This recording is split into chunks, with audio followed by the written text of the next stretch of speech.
Lance All here for Let's Discuss with Lance All. Happy to welcome bassist Greg Chaisson to the program today. How you doing, Greg?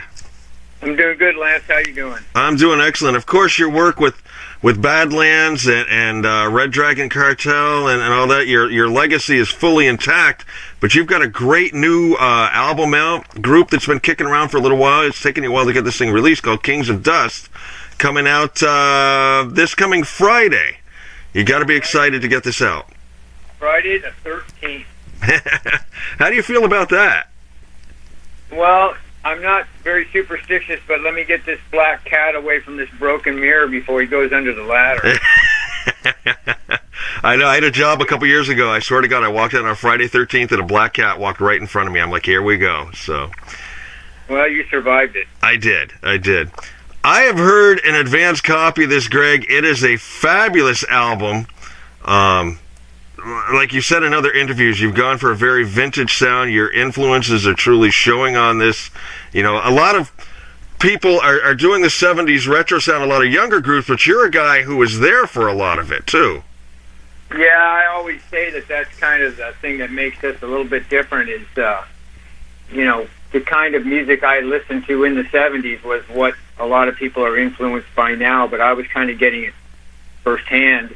And the kind of songs I wrote in the 70s, which didn't really take me anywhere, but I was still always wrote songs, had that same kind of vibe that's not, unsimilar to what we do in Kings of Dust. Yeah. I was reading before you came up with Kings of Dust, you were almost going to call yourselves Deep Black Lead. Well, at one point, that was kind of like we didn't have anything better to do, and we did have a lot of Zeppelin, Sabbath, Deep Purple influences, so it was kind of just done as a lark. Yeah. But I never thought that the reason that I wasn't going to go with that is because it's too limiting. So, yeah.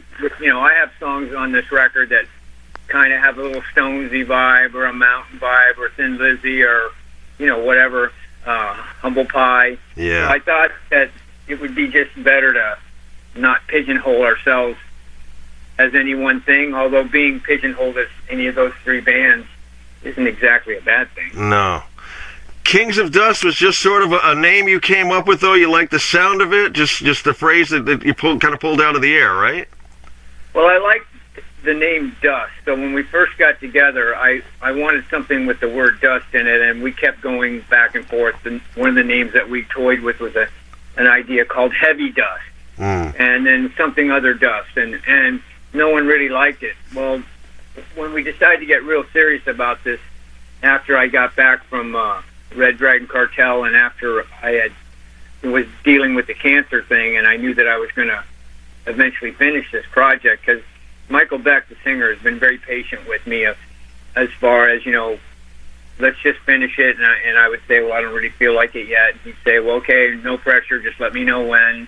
And the other guys the same way. Jimmy and Ryan were the exact same way. Yeah. So when I started feeling like, what, I do want to do something with this, but I want it to be taken seriously. I don't want it to be, even the name Deep Black Lead would have a certain amount of humor to it. Sure. And while I don't, deny that I'm kind of a humorous guy, I wanted to be taken seriously right out of the gate. So one morning I just woke up and I thought, Kings of Dust. That's it, Kings of Dust. So I called up Beck and said, we're going to call it Kings of Dust.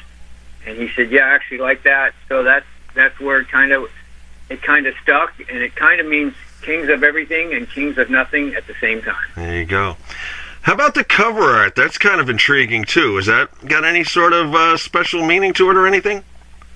I think the four lightning strikes probably would represent the four of us. I didn't really have a whole lot to do with the cover art. I did say I wanted it to be a kind of a lightning striking in the desert sort of thing. We get a lot of lightning storms out here in Arizona. Yeah. And I really wanted the words Kings of Dust to have that very almost 3D sort of thing, but very weathered. So we went through a number of changes with that, and the artist that we used, who's a friend of Michael Beck's, great artist, I think his name is Greg as well. Okay. And I wish I could tell you his last name, but I can't. He was very, easygoing to work with, and he would send over ideas, and I'd say, yeah, less of this, more of that, or no, I don't like that, or I don't like that color. And he was perfectly cool with it. I mean, you only get one shot to make a first impression. Right. And I knew whatever we did with this, a lot of people would be kind of judging it by other things I've done, and I wanted it to just be kind of a slam dunk when you're looking at it. When I was a kid in the 70s, I bought records from bands that no one ever heard of based on what the album cover was. Sure. There was no YouTube, no internet, none right. of that stuff.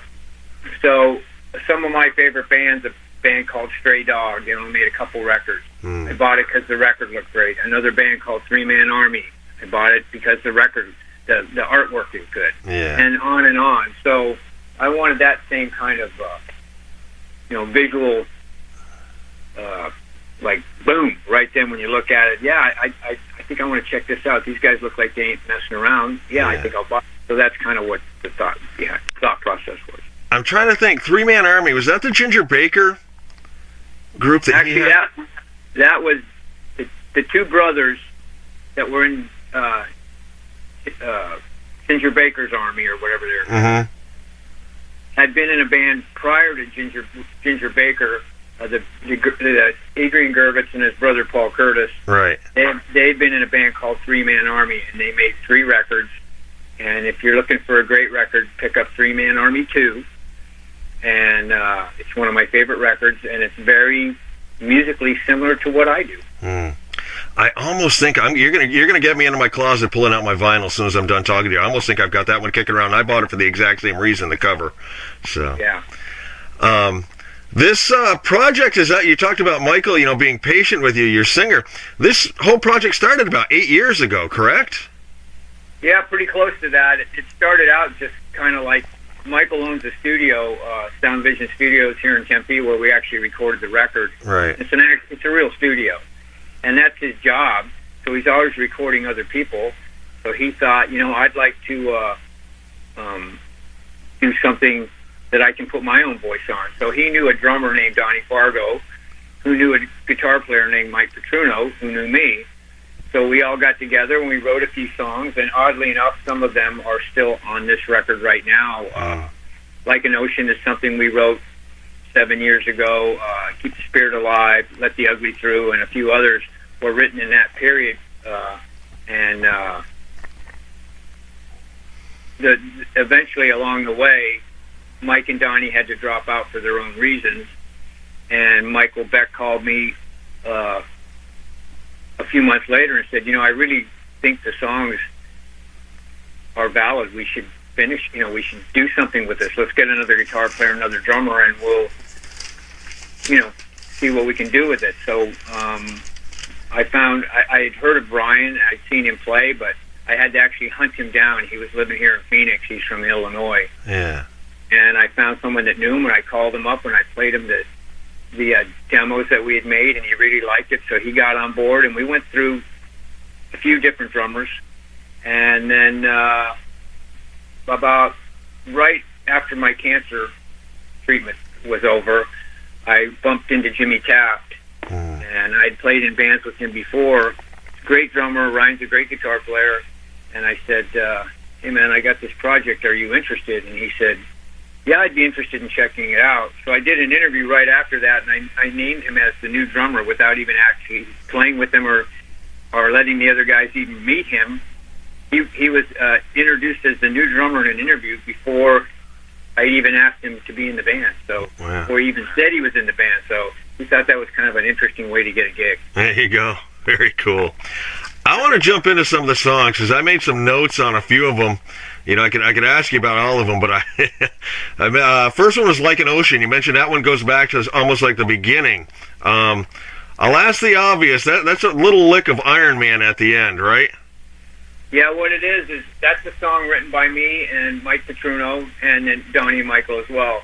But it's got a real kind of a Deep Purple sort of vibe going on with it. But at the end, when we were still toying with the Deep Black Lead thing, I came up with the idea that what we did is, if you listen to that lick closely, the first part of the lick is Woman from Tokyo. Okay. There's the Deep Purple part. And then it's got a little bit of Immigrant Song in it.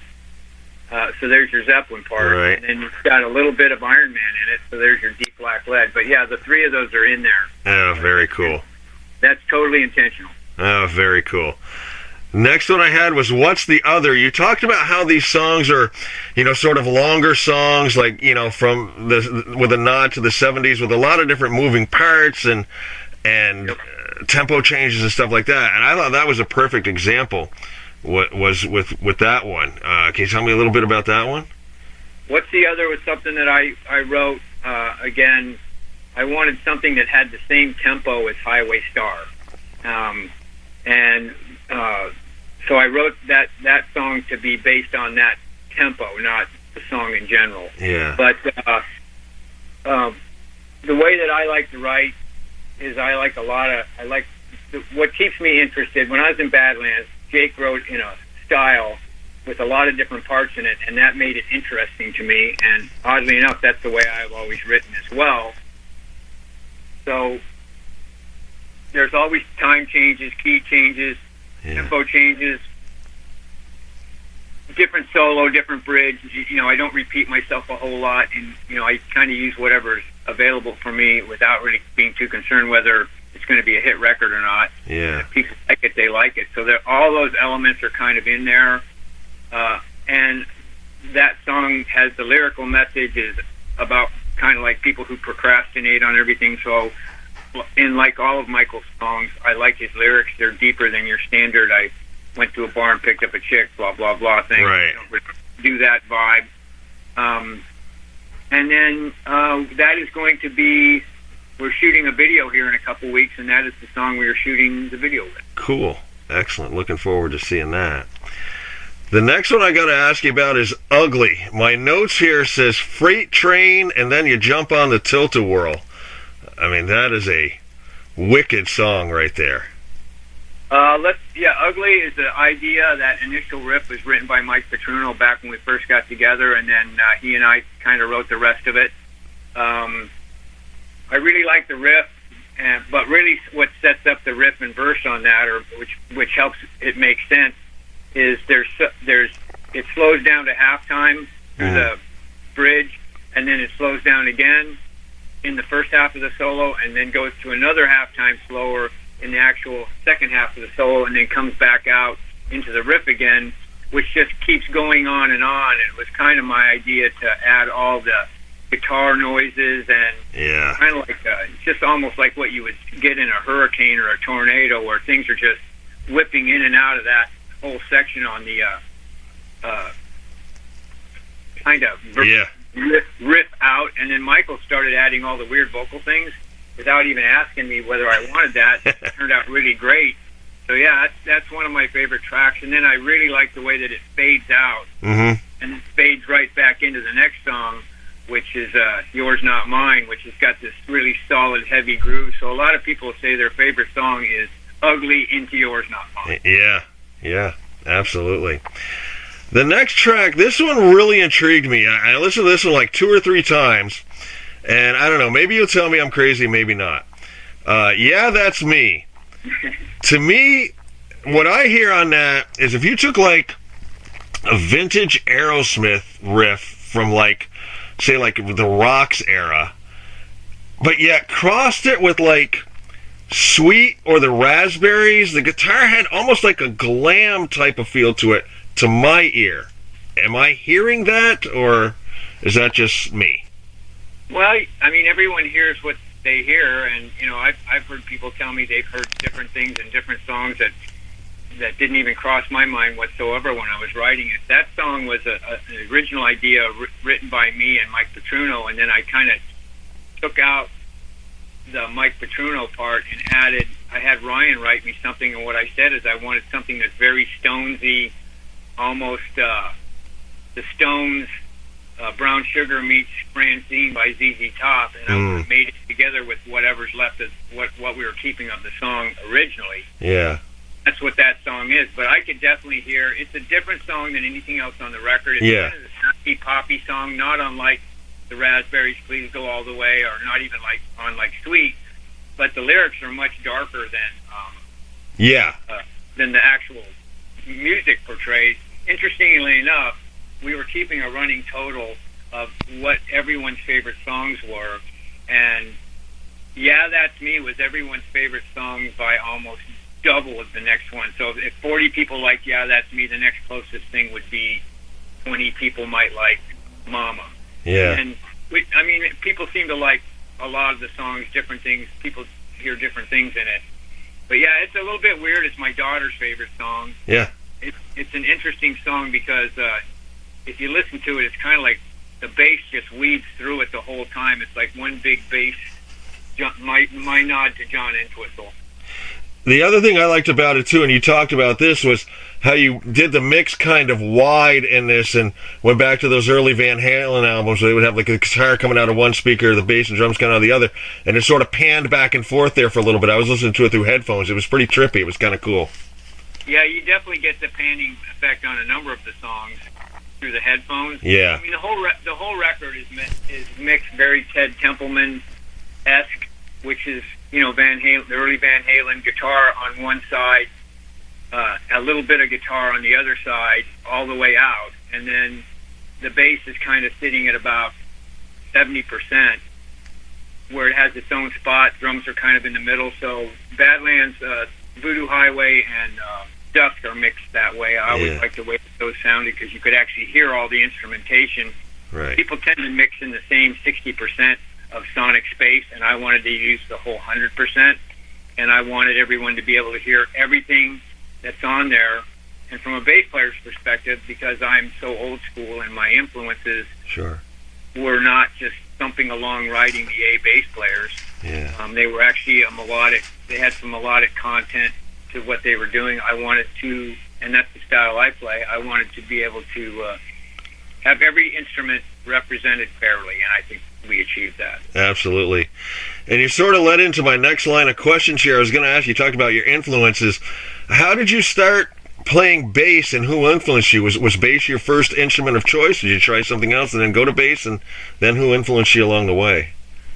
Well, I was kind of the hard ass in my neighborhood, and so there was some guys that were a couple years younger than me, and we're talking like early 70s, 71, 72. 71. And they used to get picked on. They had long hair, and they would get picked on by the other jocks. But one day they came to me and said, hey, and I didn't know them. And they said, if you buy a bass, you can be in our band. And I thought, I never even considered that. So they said, we have a bass amp. All you got to do is buy a bass. So I went to the pawn shop and I bought a bass and spent about 6 months learning parts of songs with these guys. And after a while I asked them, I said, why would you even ask me to be in the band? They said, well, we kind of did it because we figured if we had you in the band, the other guys would not pick on us. And I said, oh, did that work? And they said, yeah. So I got into it in a really weird way. Yeah.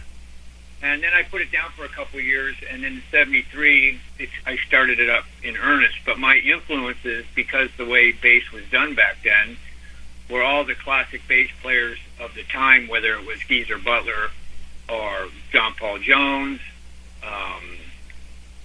Andy Fraser from Free, Greg Ridley from Humble Pie, Tim Bogert when he was in Cactus, Rob Grange on the early Amboy Duke stuff, Tooth, Fang and Claw, that kind of thing, Call of the Wild. Yeah. There's just there's about John Entwistle in The Who, Jack Bruce, Jimmy Randall from JoJo Gunn, Gary Thane when he was in Uriah Heep. But the kind of the point of that, and I'm leaving a bunch of guys. Oh, Mel Shocker from Grand Funk. There's the guy I wanted to mention. My first influence was a guy named Ted Turner, Martin Turner, and he played in Wishbone Ash. Okay. He had a lot of melodic bass playing, so I was very influenced by that. So I don't play exactly like anybody, but I play a little bit like about 20 guys. Yeah. I mean, my thing with Entwistle is, the thing I like about Entwistle is he never plays the same thing twice. If you listen to a Who song, the verse, he's always got at least a couple notes different from the next time the verse comes. Same with the chorus. And that's the way I do it. I've always done it that way as well, because that, again, is what keeps me interested. Yeah. Very cool. Got to ask you a Badlands question here. I was looking back at the album, some of the stuff. the first Badland albums, I guess I never realized this, was produced by Paul O'Neill, TSO, and Sabotage and all that? Yeah. Paul's gone on to the next plane, and I don't like to say anything, but that record is really produced by Jake. Okay. So, I mean, we had to kind of give Paul O'Neill, when he came in, one of the things he wanted is he wanted a production credit on that, and he managed to get his name on a bunch of the songs for helping. He might have added one word here or there to Ray, and now next thing you know, he's got a songwriting credit. But, I mean, I could go chapter and verse with you on how that record was done, but if anybody likes the sound of that record, other than the triggered snare drum, which kind of got snuck in on us there, a Paul O'Neill maneuver that we weren't aware of till the record was already mastered. But if anyone likes that record, that's Jake's production. Jake's production? Good. Jake, knows what he wants. He has a clear vision of what it is he wants, what he hears in his head, and he surrounds himself with the musicians that he thinks can, fulfill that vision for him. Very similar to what I do with Kings of Dust. I know exactly what I want, exactly how I want to get it, exactly what I'm looking for, and I try to get guys that can help me go along that path. Well, Jake is exactly the same way, which is how him and I have managed to still be friends here, I don't know, almost 40 years later. Yeah. Very cool. Circling back to Kings of Dust now, any plans to take this act out live? Yeah, we've got quite a few offers to go do stuff, and what we're trying to do is string, a week or two together so we can go to where we're going, to the farthest date, and then come back playing some dates in between.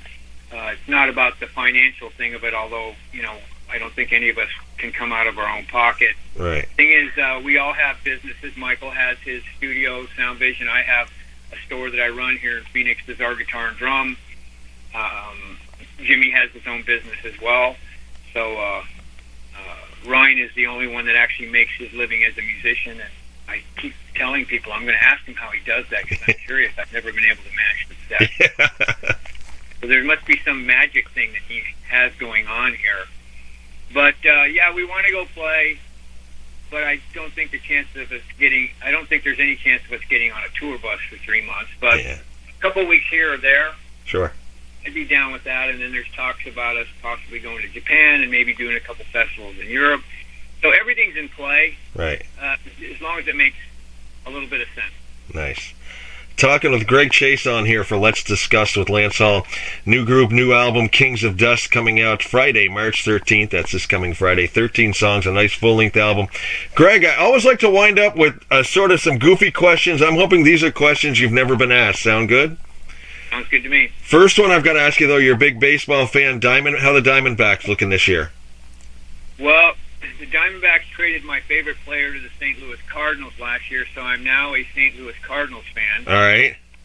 They traded Paul Goldschmidt, my favorite player. So last year I rooted for the Diamondbacks to hopefully lose every game. Right. They didn't go along with my plan.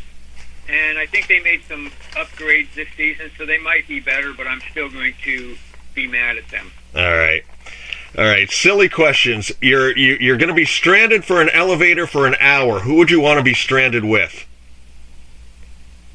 Just me and my wife. Okay. Favorite toy growing up as a child? If it wasn't a baseball glove, it was my Lucas McCain, the Rifleman replica rifle. Okay. Earliest musical memory? I watched the Beatles on Ed Sullivan's show. Wow. If you could blink and appear anywhere in the world, where would you like to go?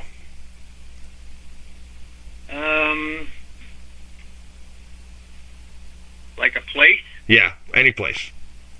I'd like to go back to Scotland. Okay. Late at night and you're hungry, what do you grab for a midnight snack? Oh, man. Whatever, could be a piece of cake or a piece of pie or a cookie. I'm kind of a dessertaholic. Okay. Favorite old school wrestler? Ooh. Bearcat Wright. Wow. That's vintage right there. There you go. Vintage. All right, last one, and this is the one we have the most fun with, and I was asking this long before all the biopics came out. If they were to make a movie of your life, what actor would you have play you in the movie? And it's your movie, your life. You can pick anybody. Charles Bronson. Oh, nice. Nice, there you go. But he has to play me as the guy in Hard Time. Okay, sounds good. All right, last question. You have a young gentleman come up to you. He's just bought a bass. He's learning to play. He says, I want to grow up to be a great bass player. What advice would you give him? What does it take to be a great bass player? You got to learn to crawl before you can walk and walk before you can run. The amount of time you put into it is going to be very tantamount to what you actually get out of it. So if you're the kind of guy that practices an hour a week, that's how good you'll be. If you want to practice an hour a day, you'll be better. And then when you ask me how long did I practice, several hours a day. I stay up all night and play my bass. That has to do with just about anything you do in life. And I tell that same exact thing to kids that I'm teaching baseball to. There you go. Great advice. Greg Chaisson, thank you very much for your time. It's been a pleasure. Once again, that album coming out, Kings of Dust. Where's that going to be available? Everywhere? I know you're selling it through your website. I'd like to direct people there as well. Well, you can follow us on the Kings of Dust Facebook page. We also have a Instagram page, Kings of Dust. The disc will be available through Amazon and then any number of other places that carry it, that do that sort of thing. I know that a lot of the brick and mortars will be carrying it. And if someone is interested in getting an autographed copy from us, they can always go on the Facebook page. There's a way of ordering it there. And I would tell people that if you like 70s hard rock with a little something extra on it, you'll probably like Kings of Dust. You will. I've heard it. It's excellent stuff, Greg. Excellent. I appreciate it, Lance. Take care, Greg. All right. Well, thank you for your support. I really appreciate it, and hopefully I'll see you out there. Absolutely. Thank you as well, sir. It's been a pleasure. Thanks, brother.